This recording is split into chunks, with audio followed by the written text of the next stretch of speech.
किसी ने बड़े कमाल की बात कही है कि घर में एक साथ रहना ही परिवार नहीं कहलाता, बल्कि एक साथ रह कर के एक दूसरे की परवाह करना परिवार कहलाता है।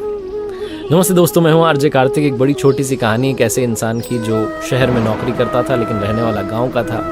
6-8 महीने में गांव का चक्कर लगता था, गांव वालों से मिलकर आता था, घर वालों से मिलकर आता था। लेकिन इस बार ज़्यादा समय लग गया। 10 महीने के बाद वो गाँव लौटा। जैसे ही गांव में आया तो हल्ला हो गया, घर घर बात फैल गई। इसके घर तक भी बात पहुंच गई। इसकी माँ इंतजार कर रही थी। गांव में दोस्तों से मिलते मिलाते आखिरकार घर पहुंचा। माँ आंगन में थी, जाकर के प्रणाम किया और माँ के हाथ में बैग में से निकाल करके मिठाई का डिब्बा रख दिया। माँ ने कहा, बेटा ये क्या है? कहने लगा, आपकी जो पसंदीदा मिठाई है वो लेकर के आया हूँ। तो माँ की आदत होती है पूछने की, कितने रुपए की आई? तो बेटे ने कहा 350 रुपये की आई। माँ भड़क गई, गुस्सा हो गई।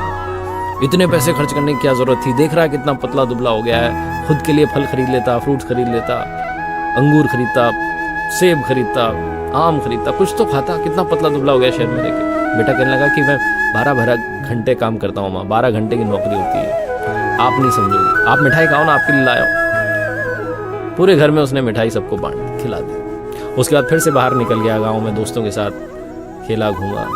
शाम में वापस आया, भोजन किया। उसके बाद जब अपने कमरे में गया तो बैग में से एक पैकेट और उसने छुपा कर रखा था, ला करके बीवी के हाथ में रख दिया। बीवी ने कहा, क्या है? तो कहने लगा कि चॉकलेट। बीवी ने पूछा कितने रुपए की? तो उसने कहा 850 रुपए की, बहुत महंगी वाली है, लेकिन 4 ही पीस है, फटाफट खा लो, तुम्हारे लिए लाया हूं। बड़ा खुश था बताते हुए।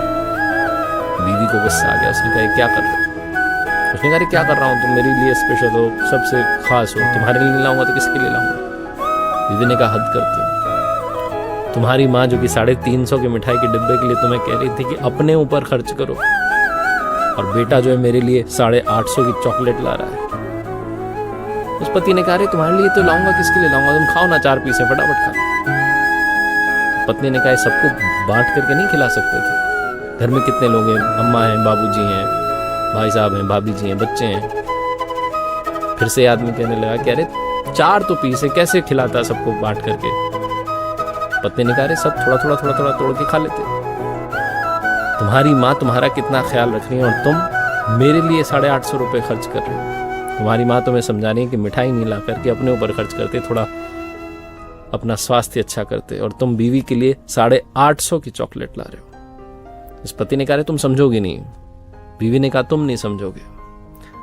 तुम्हें इस लायक बनाया कि मुझसे शादी हो सके किसने? तुम्हारे अम्मा बाबूजी ने। जब तुम्हें कुछ ज्ञान नहीं था, जब तुम अबोध बच्चे थे, तब से लेकर के जवानी तक पढ़ाया लिखाया, काबिल बनाया किसने? तुम्हारे अम्मा बाबूजी ने। और तुम उनकी जगह मुझे इतना महंगा तोहफा दे रहे हो, वो भी तब जबकि तुम्हें पता है घर के हालात। अब ये जो चॉकलेट का डिब्बा है ये सुबह खुलेगा और ये 4 जो पीस हैं सबके साथ मिल बांट करके खाएंगे। तुम जरा सोचो कि कल को जब हमारा बच्चा होगा, वो हमारे साथ ऐसा व्यवहार करेगा तो हमें कैसा लगेगा? बहुत छोटी सी कहानी जिसका सार ये कहता है कि अपनों के बीच में प्यार बांटना ही परिवार कहलाता है, अपनों के लिए खुशियां लाना ही परिवार कहलाता है। और ये छोटी सी कहानी जो बताती है कि कईयों के माता पिता शहर का जो जीवन है उसे समझ नहीं पाते, देख नहीं पाते। वो बच्चे जो शहर में रहते हैं वो गाँव में जाकर के अपने माता पिता को अगर ज़रा सा भी शहर के बारे में बताएं, उन्हें ऐसी चॉकलेट खिला दें जो शायद शहर वाले ही खा रहे हैं, तो शायद उन्हें अच्छा लगे। वो कहने को मना करेंगे लेकिन अंदर से महसूस करेंगे कि बच्चा हमारी केयर करता है। एक बार फिर से वही बात जो अक्सर आपसे कहता हूँ, ऊपर वाले के आशीर्वाद, अपनी मेहनत और अपने परिवार के प्यार के साथ कर दिखाओ कुछ ऐसा कि दुनिया करना चाहे आपके जैसा। देखते रहिए हर सोमवार सुबह 9:30 बजे मेरे साथ एक नई कहानी, और हर शुक्रवार सुबह 9:30 बजे लर्निंग सीरीज का एक नया वीडियो।